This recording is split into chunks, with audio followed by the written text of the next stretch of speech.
पार्वती को भगवान ने दूसरी बेटी दी तो उनके अच्छे फ्यूचर के लिए पार्वती का पति दुबई चला गया। कुछ ही महीने गुजरे थे तो सास ने पार्वती की बच्चियों को बेच दिया और हर तरफ मशहूर कर दिया कि बच्चियां किसी ने उठा ली हैं। पार्वती पागलों की तरह बच्चों को सड़क पर तलाश करते करते पागल हो गई। सास ने बेटे को फ़ोन पर कह दिया कि तुम्हारी पत्नी अपने आशिक के साथ भाग गई है। 4 साल गुजर गए तो पार्वती की सास ने बेटे की दूसरी शादी तय कर दी। वो बहू को घर ला रही थी कि अचानक गाड़ी से एक भिखारन टकराई। प्रशांत का कलेजा फट गया क्योंकि गाड़ी के सामने तो प्रशांत चुपचाप वरमाला हाथ में पकड़े खड़ा था। हर तरफ से बधाई का शोर उठ रहा था। कोई आवाज़ें लगा रहा था कि प्रशांत वरमाला दुल्हन के गले में डाल दो। प्रशांत ने एक निगाह अपने हाथ में पकड़ी वरमाला पर डाली और दूसरी निगाह अपनी माँ की खुशी से तमतमाते चेहरे पर डाली, ये जानते हुए भी कि प्रशांत शादी से बिल्कुल भी खुश नहीं है। फिर भी उसकी माँ शादी से बहुत खुश थी। प्रशांत तो किसी और ही दुनिया में गुम हो गया था। उसकी पहली शादी का दृश्य उसकी आंखों में घूम गया था और पार्वती का हसीन चेहरा आंखों के सामने गुजरा तो दिल से एक ठंडी आह निकली थी। आज से 9 साल पहले का दृश्य उसे याद आने लगा, जब वो ऐसे ही दूल्हा बनकर अपनी माँ की पसंद की हुई लड़की को अपना हमसफ़र बनाकर घर ला रहा था।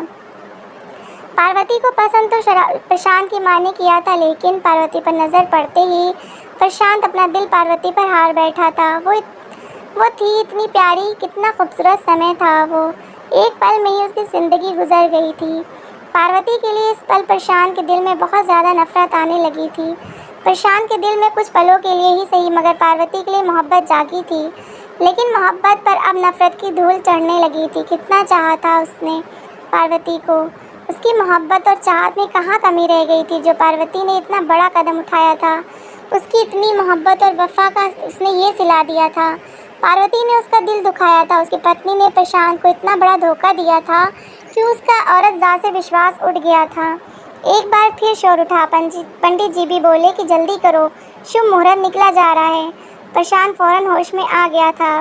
प्रशांत के साथ खड़ी उसकी माँ ने प्रशांत का बाजू हिलाया था।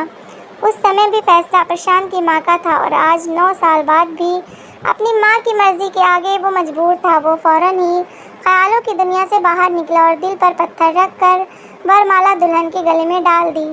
दुल्हन के साथ फेरे लेते हुए प्रशांत के गले में कांटे से चुभने लगे थे। ऐसा लग रहा था जैसे उसका एक कदम अंगारों पर पड़ रहा हो। शादी हो गई और फिर विदाई हुई। वो अपनी नई नवेली दुल्हन रूपाली को अपने साथ गाड़ी में बिठाकर अपने घर ले जाने लगा।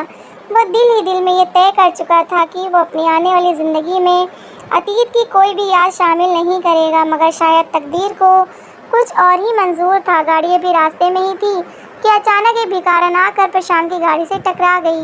ड्राइवर ने अगर समय पर रहते ब्रेक न लगाए होते तो ना जाने क्या हो जाता। प्रशांत और रूपाली शीशे से बाहर का दृश्य देखने लगे।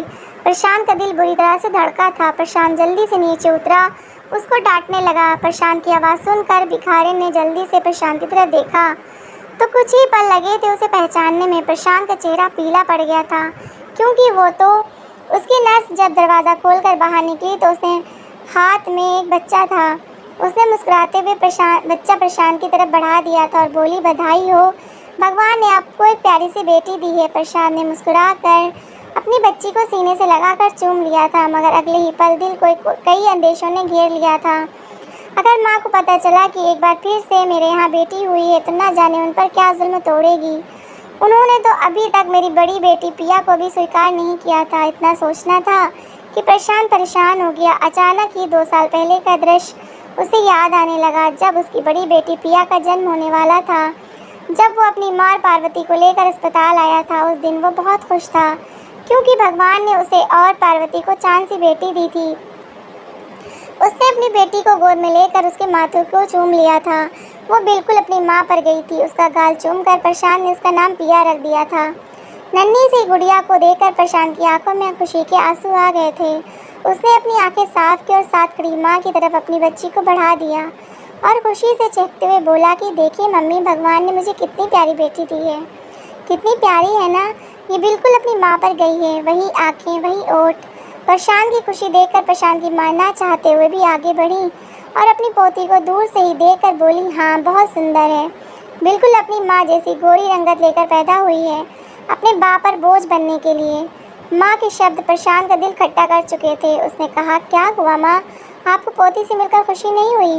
इस सवाल पर उसकी मम्मी ने नज़रें फेरी और बोली, खुशी तो है, मगर क्या था जो तुम्हारी पत्नी पहली औलाद बेटा पर पैदा करके दे देती। मेरा वारिस तो होता, इसका क्या है, ढेर सारा दहेज लेकर अपने घर चली जाएगी दूसरों की नस्ल बढ़ाने।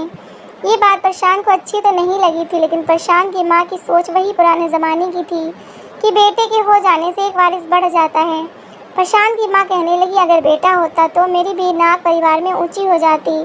अगर पहली औलाद बेटा हो जाता तो पूरे परिवार में हमारी वाहवाही हो जाती। माँ के शब्द प्रशांत की खुशियों पर पानी फेर रहे थे। अभी तो उसकी बच्ची को दुनिया में आए 1 घंटा भी नहीं हुआ था और उन्हें इसके दहेज की फिक्र सताने लगी थी। मगर प्रशांत ने समझदारी दिखाते हुए उनकी बात को अनदेखा कर दिया और बोला, कोई बात नहीं माँ, मेरे लिए लड़का हो या लड़की सब बराबर हैं। भगवान ने अगर बेटी की खुशी दी है तो वो बेटे की भी खुशी देगा। प्रशांत के जवाब पर प्रशांत की माँ ने मुश्किल से मुस्कुराते हुए अपनी पोती को सीने से लगा लिया था और उसे ऐसे प्यार करने लगी जैसे कि वो कोई अछूत हो। चेहरे से नागवारी साफ छलक रही थी। पोती से मोहब्बत सिर्फ बेटे को देकर जताई जा रही थी। पार्वती से प्रशांत की शादी प्रशांत की माँ की मर्जी से ही हुई थी और प्रशांत ने अपनी माँ की पसंद पर खुशी खुशी अपना सर झुका दिया था। दूसरी बार जब पार्वती उम्मीद से हुई तो प्रशांत की माँ ने बस एक ही रट लगा रखी थी कि बस मुझे तो बेटा ही चाहिए जो मेरे प्रशांत की नस्ल को आगे बढ़ाए। प्रशांत का संबंध ऐसे परिवार से था जहाँ आज भी बेटियों से ज़्यादा बेटों को अहमियत दी जाती थी। प्रशांत को अपनी माँ की सोच पर बहुत दुख हुआ था और आज भगवान ने प्रशांत को दूसरी बेटी भी दे दी थी।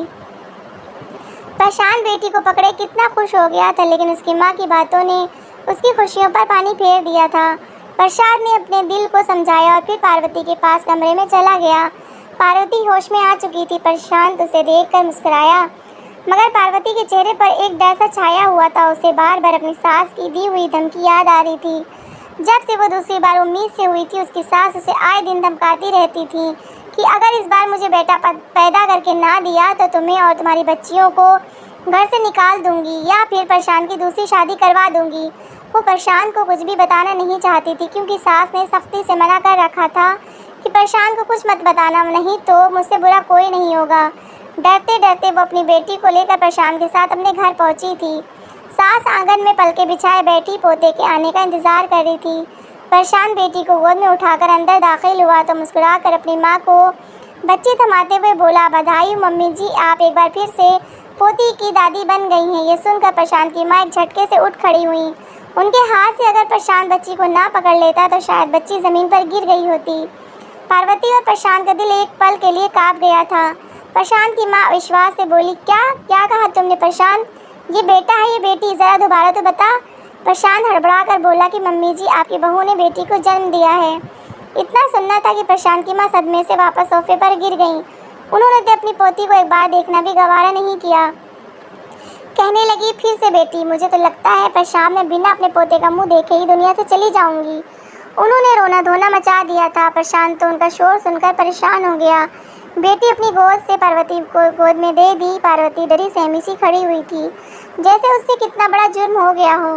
इससे पहले कि प्रशांत अपनी माँ से कुछ कहता, उससे पहले ही वो अपने आप को संभालती हुई ना जाने क्या बड़बड़ाती अपने कमरे में चली गई। प्रशांत ने अपनी माँ को समझाना चाहा तो वो उल्टा उसे समझाने बैठ गई कि बेटा, मुझे माफ़ कर दो, मुझसे बहुत बड़ी गलती हो गई जो तुम्हारे लिए इस लड़की को चुन लिया। ये तो बस बेटियाँ ही पैदा कर सकती है। अच्छा खासा इसका रिश्ता इसके आशिक के साथ हो रहा था, मगर मैंने ही उसे यहाँ तुम्हारे साथ ब्याह दिया। प्रशांत की माँ पागलों जैसी बातें कर रही थी। प्रशांत आंखें फाड़े अपनी माँ के शब्दों को सुन रहा था। पार्वती जैसी भी थी, उसकी पत्नी थी और 2 बच्चियों की माँ भी थी। उसके अतीत में कौन था कौन नहीं, उसे कोई मतलब नहीं था, क्योंकि पार्वती ने शादी के बाद पत्नी होने के सारे हक पूरे किए थे और प्रशांत से बहुत ही मोहब्बत भी करती थी, उसका बहुत ख्याल रखती थी। पार्वती रोते हुए प्रशांत के पास आई और कहने लगी, प्रशांत, मेरा विश्वास करें, मेरी ज़िंदगी में आपके अलावा ना पहले कोई था, ना ही आपके बाद कोई और हो सकता है। मम्मी जी से कहें मुझ पर इतना घटिया इल्ज़ाम ना लगाएं। प्रशांत ने पार्वती से कहा कि मैं कभी भी तुम पर शक नहीं कर सकता।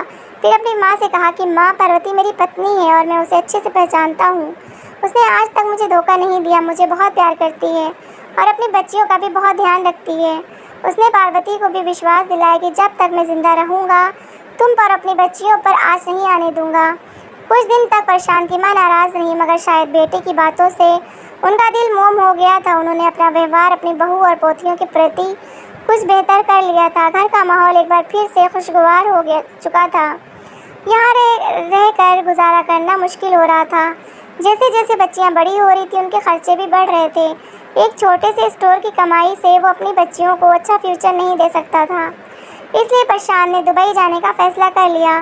जब उसने अपने फैसले से अपनी माँ को आगाह किया तो पहले तो माँ ने उसे जाने से मना कर दिया, फिर न जाने क्या सोचकर वो मान गई। 1 महीने के अंदर अंदर प्रशांत ने तमाम कागजी कार्रवाई पूरी की और फिर माँ अपनी पत्नी और बच्चियों को छोड़कर दुबई चला गया। जाने से पहले उसने अपनी बच्चियों को ढेर सारा प्यार किया था और उनसे कहा था कि मम्मी को तंग मत करना, मैं जल्दी वापस आऊँगा और तुम्हारे लिए ढेर सारा सामान लेकर आऊँगा। उसने पार्वती को भी कहा था कि बच्चों का ख्याल रखना, उन्हें कोई तकलीफ़ नहीं होनी चाहिए। ना जाने क्यों प्रशांत के दिल में अजीब से ख्याल आ रहे थे, जैसे कि वो दोबारा अपनी बच्चियों को नहीं देख पाएगा। खैर, सबसे मिलकर वो दुबई के लिए रवाना हो गया। पार्वती 3 साल की पिया और 1 साल की पिंकी को लिए प्रशांत के जाने के बाद दुखी बैठी थी कि सास ने आके चढ़ाते हुए उन्हें झिड़क दिया। अब बेटा नहीं था, इसलिए वो अपनी पोतियों और पार्वती के साथ दिखावे का व्यवहार नहीं कर सकती थी। बेटे के जाते ही उन्होंने बहू पर जुल्म ढाना शुरू कर दिए। छोटी पिया अगर रोने लगती तो सास बगैर तरस खाए उस नन्ही सी जान को थप्पड़ मारकर चुप करवा देती। उनके जुल्मों की कोई हद नहीं थी। अगर पार्वती किसी काम में बिजी होती तो वो अपनी पोतियों के मुंह में मिर्ची डालकर उन्हें तड़पता हुआ छोड़ देती थी। उन्हें पोतियों को तड़पता देख कर ना जाने क्यों अजीब सा सुकून मिला करता था। उनका कहना था कि तुम लोग दोनों मेरे पोते को खा गई हो। अगर तुम दोनों इस दुनिया में ना आती तो शायद आज मेरा वारिस यहाँ पर मेरे सामने मौजूद होता। तुमने मेरे पोते की जगह ली है। वो शायद धीरे धीरे दिमागी मरीज बनती जा रही थी। बेचारी बच्चियाँ दादी का जुल्म माँ को भी नहीं बता पाती थी क्योंकि वो बहुत छोटी थी। बड़ी पिया 3 साल की और छोटी पिंकी 1 साल की थी। प्रशांत जब भी कॉल करता तो प्रशांत की माँ खुद ही बात किया करती थी। अगर प्रशांत पार्वती से बात करने को कहता तो प्रशांत की माँ ये कहकर टाल देती कि वो तो अपने मायके गई है। कभी कहती कि नहाने गई है और कभी कभी जब बात करवाती तो सर पर ही खड़ी रहती थी।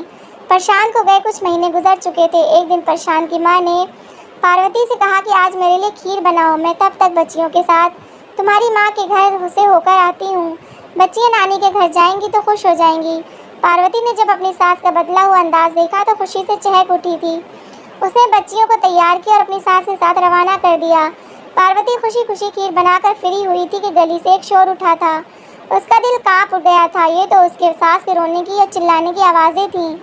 पार्वती एक पल की भी देरी किए बगैर बाहर की तरफ भागी थी।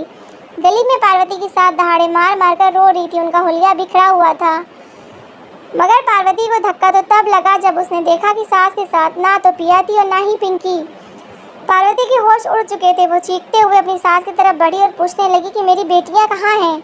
मैंने उन्हें आपके साथ भेजा था। पार्वती के सवाल पर पार्वती की सास पार्वती के गले लग गई और रोते हुए बोली कि पार्वती, तुम्हारी बच्चियों को कोई उठाकर ले गया। मैंने उन्हें बचाने की बहुत कोशिश की। ये देखो मेरे हाथ छिल गए हैं। वो लोग मुझे धक्का देकर दोनों बच्चियों को छीनकर गाड़ी में बैठाकर ले गए। सास के शब्द पार्वती पर पहाड़ बनकर टूटे थे। ऐसा लग रहा था जैसे वो कुछ बोलने की स्थिति में ही नहीं है। पागलों की तरह नहीं मैं सिर हिलाते हुए कहने लगी, नहीं नहीं, ऐसा नहीं हो सकता। आप ज़रूर मेरे साथ मजाक कर रही हैं। उन्हें मेरे माँ के घर ही छोड़ कर आई होंगी। ऐसे कैसे कोई भी आकर मेरी बच्चियों को छीन कर ले जाएगा? मेरी बच्चियों ने भला किसी का क्या बिगाड़ा है? पूरी गली में एक शोर मच गया था। मगर पार्वती की सास रोते हुए पार्वती को विश्वास दिलाने की कोशिश कर रही थी कि 2 लोग गाड़ी पर थे। जैसे ही गाड़ी उनके पास से गुजरी तो गाड़ी का पिछला दरवाज़ा खोला और बच्चियों को गाड़ी में बैठाकर ले गए। मैंने छुड़ाना चाहा तो मुझे धक्का दे दिया। मेरे हाथों से बच्चों को ज़बरदस्ती छीन लिया और भाग गए। पार्वती होश खो बैठी थी। उसने एक पल की देरी किए बगैर उधर ही भागना शुरू कर दिया जिस तरह पार्वती की सास ने बताया था कि जिधर से वो लोग बच्चियों को लेकर आए थे। पार्वती की सास वापस घर आ चुकी थी। उनके चेहरे पर एक सुकून भरी मुस्कुराहट थी। कोई सपने में भी नहीं सोच सकता था कि वो कितना बड़ा खेल खेल चुकी हैं। दूसरी तरफ पार्वती यूं ही नंगे पैर गलियों में भाग भाग कर अपनी बच्चियों को आवाज़ें दे रही थी। कभी पिया को आवाज़ें देती तो कभी पिंकी को पुकारती, मगर वो तो यहाँ होती तो उसे जवाब देती। सड़क से गुजरने वाले राहगीर को रोक रोक कर अपनी बच्चियों के हुलिये बताती और उनके बारे में पूछती कि किसी ने उन्हें देखा तो नहीं है। पार्वती एकदम से बावली सी हो गई थी। पार्वती की सास अपनी आवाज़ को थोड़ा दुख भरी बनाया और अपने बेटे को फ़ोन करने लगी कि पार्वती बच्चियों को लेकर अपनी माँ के घर गई थी। ना जाने मेरी पोतियों को कहाँ छोड़कर आ गई है और अब खुद ही वापस आ गई और कह रही है कि बच्चियों को कोई उठाकर ले गया।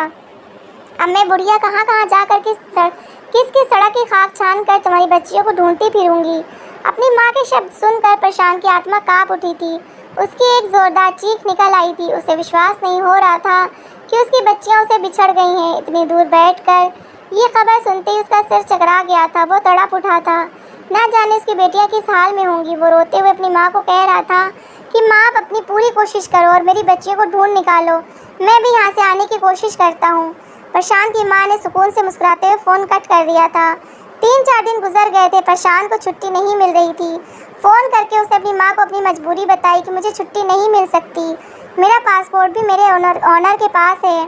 मैं अपने बॉस की मिन्नतें करता रह गया, लेकिन मेरा पासपोर्ट वापस नहीं मिला क्योंकि उसने 2 साल का एग्रीमेंट लिया हुआ था। वहीं दूसरी तरफ वो इस बात से अनजान था कि बच्चियाँ अगवा नहीं हुई हैं, बल्कि उसकी माँ ने तो 2 बेऔलाद पति पत्नी से लाखों रुपए लेकर उन्हें बेच दिया था। पार्वती सड़कों पर मारी मारी फिर रही थी। उसे अब कुछ भी होश नहीं था। हर किसी से अपनी बच्चियों के बारे में पूछ रही थी। उसे क्या मालूम था ये सारा खेल उसकी सास ने खेला हुआ है। जब बच्चियां 2-3 दिन तक ना मिली तो एक रात पार्वती इतना चीख चीख कर रोई कि बेहोश हो गई। जब उसे होश आया तो वो एक सड़क किनारे पर पड़ी हुई थी। किसी ने उसे उठाने की कोशिश नहीं की थी। उसका दिमागी संतुलन बिगड़ चुका था। वो हर गुजरती गाड़ी को रोक रोक कर गाड़ी वाले का गिरेबान पकड़कर उसे मारना शुरू कर देती। कहती थी, कहाँ है मेरी बच्चियाँ, मुझे मेरी बेटियाँ वापस कर दो। लोग उसे पागल कहकर पत्थर मारने लगते थे। कभी उसके सर से खून बहने लगता तो कभी उसके हाथ जख्मी हो जाते।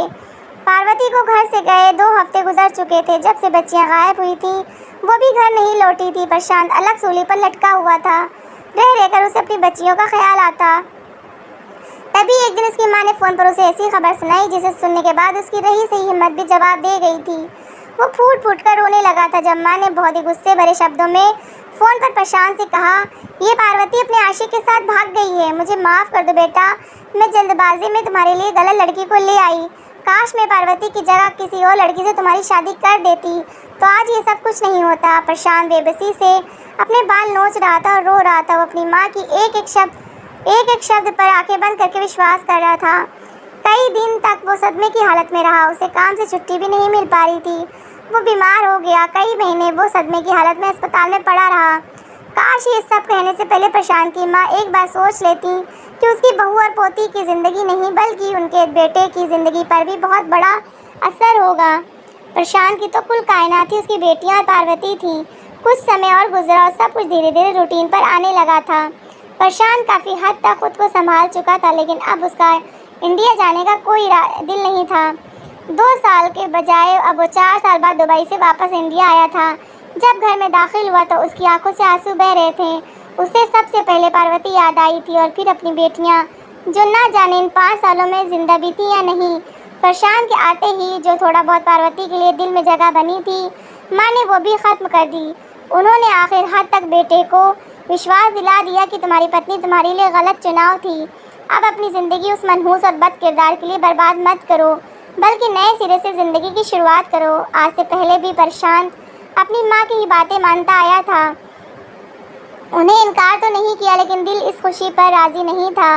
मगर माँ की ज़िद के आगे वो मान ही गया। माँ जैसी भी थी, माँ थी। पुरानी सोच रखने वाली औरत ये समझ रही थी कि अब दूसरी पत्नी से ज़रूर प्रशांत को बेटा होगा। कुछ ही दिनों में उन्होंने रिश्ते की बात आगे बढ़ाई और फिर 1 हफ्ते के अंदर अंदर प्रशांत की दूसरी शादी रूपाली से तय कर दी गई। प्रशांत किसी कठपुतली की तरह अपनी माँ की सारी बातें मान रहा था। जब भी उसे अकेले में मौका मिलता तो वो अपनी बच्चियों को तस्वीर देखकर आवाज़ रोता रहता। पार्वती से तो उसे सख्त नफरत हो चुकी थी। आज भी थाने में गुमशुदा बच्चियों की रिपोर्ट दर्ज कराई थी, मगर वो 4 सालों में किसी को नहीं मिली थी। शादी के दिन आया तो प्रशांत की माँ कुछ खास मेहमानों के साथ लेकर अपनी बहू को विदा कराने पहुँच गई और शादी होते समय कुछ ही पलों में प्रशांत के दिमाग में पार्वती के साथ गुजरा एक एक पल याद आ गया। उसका हलक तक कड़वा होने लगा था। उसके आंसू गले में ही उतर रहे थे। उसने मुश्किल हालात में रूपाली से शादी की थी, बस एक बेबस सी नज़र अपनी माँ पर ज़रूर डाली थी, जो अपने बेटे की हंसती बसती ज़िंदगी उजाड़ कर जश्न मना रही थी। प्रशांत के दिल में एक पल के लिए पार्वती की तस्वीर ज़रूर उभर कर आई थी, जब वो अपनी दोनों बेटियों को पहली बार गोद में उठाकर गले लगा रहा था। ये दृश्य भी उसे खून के आंसू रुला रहा था, मगर उसने अगले ही पल सर को झटक कर आने वाले हालातों के लिए खुद को तैयार कर लिया था। उसने एक नज़र अपनी नई पत्नी पर डाली, जिसके साथ अब उसे ज़िंदगी की नई शुरुआत करनी थी। विदाई का समय हुआ तो प्रशांत की माँ अपनी नई बहू और बेटे को लेकर घर की तरफ जाने लगी, तो रास्ते ही में गाड़ी से एक भिखारन टकराते टकराते बची। जब प्रशांत ने उसे देखा तो होश खो बैठा। वो तो पार्वती थी, जो पागल हो चुकी थी। अभी वो प्रशांत का गिरेबान पकड़कर अपनी बच्चियों के बारे में ही पूछ रही थी कि मेरी बच्चियों को क्यों उठाकर ले गए हो, बताओ मेरी बच्चियाँ कहाँ हैं। ये कुछ लाइन जो पार्वती को रट गई थी, हर गाड़ी वाले से यही पूछा करती थी। प्रशांत की माँ पार्वती को देखकर बौखला गई थी। प्रशांत पार्वती को की हालत देखकर रोने लगा। उसने जल्दी से पार्वती को गाड़ी में डाला और उसे अस्पताल ले गया। वहाँ पर उसने पार्वती का इलाज करवाया। रूपाली को जब सारे मामले के बारे में पता चला तो उसने खुद ही मंगलसूत्र उतार कर प्रशांत के हाथ पर रख दिया। कहने लगी कि इस पर सिर्फ पार्वती का हक है, और मैं तो वैसे भी शादी के लिए दिल से राज़ी नहीं थी। मैं किसी और से प्यार करती हूँ। तुम अपनी पत्नी पार्वती के साथ खुश रहो। कुछ ही दिनों में तलाक के पेपर बनवाकर प्रशांत ने रूपाली को तलाक दे दी। जिस तरह से पार्वती पागलों की तरह अपनी बच्चियों के बारे में पूछ रही थी, उसे विश्वास हो गया था कि अब तक पार्वती पर क्या बीत चुकी है। तो उसने अपनी माँ से सच्चाई पूछी। पहले तो प्रशांत की माँ कुछ नहीं बता रही थी, लेकिन फिर प्रशांत ने कहा कि अगर आपने सच्चाई नहीं बताई तो मैं अभी इसी वक्त आपको छोड़कर हमेशा हमेशा के लिए चला जाऊँगा। मजबूरन प्रशांत की माँ को सच्चाई बतानी पड़ी। पार्वती को ठीक करवाने के लिए प्रशांत ने अपनी पूरी जान लगा दी। धीरे धीरे पार्वती की हालत सुधरने लगी थी। अब वो प्रशांत को पहचानने लगी थी, और जिस दिन उसने पूरी तरह प्रशांत को पहचाना, वो तड़प कर प्रशांत के गले लग गई थी। रो रो कर बताने लगी कि प्रशांत, हमारी बच्चियाँ कहीं खो गई हैं, प्लीज़ मेरी बच्चियों को कहीं से ढूंढ कर ले आओ, मैं उनके बिना नहीं रह सकती। प्रशांत ने पार्वती को गले से लगाकर उसे तसल्ली दी कि मैं अपनी बच्चियों को जल्द ही ढूंढ लूँगा। वो अपनी माँ से बार बार पूछ रहा था कि बच्चियाँ कहाँ हैं, लेकिन प्रशांत की माँ भी इस बार ढीठ बन गई थी। वो बच्चियों के बारे में नहीं बता रही थी, और फिर भगवान का कहर प्रशांत की माँ पर टूट पड़ा।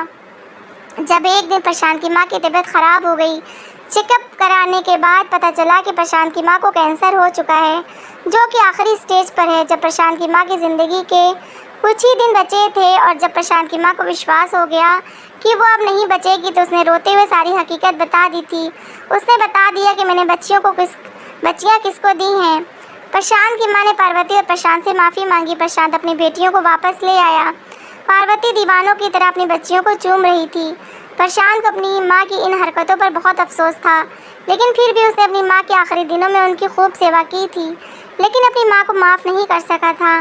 प्रशांत और पार्वती अब अपनी बच्चियों के साथ खुशी खुशी ज़िंदगी गुजार रहे हैं। दोस्तों, आपको क्या लगता है, क्या प्रशांत को माँ के मरने से पहले उन्हें माफ़ कर देना चाहिए था या नहीं? अपनी राय कमेंट सेक्शन में ज़रूर देना। तो दोस्तों, कैसी लगी आपको मेरी कहानी? अगर कहानी अच्छी लगी है तो प्लीज़ इसे लाइक करिएगा, शेयर करिएगा, और अपनी राय कमेंट बॉक्स में ज़रूर दीजिएगा। और मेरी अच्छी अच्छी कहानियाँ सुनने के लिए मेरा चैनल सब्सक्राइब करिएगा। Thanks for watching.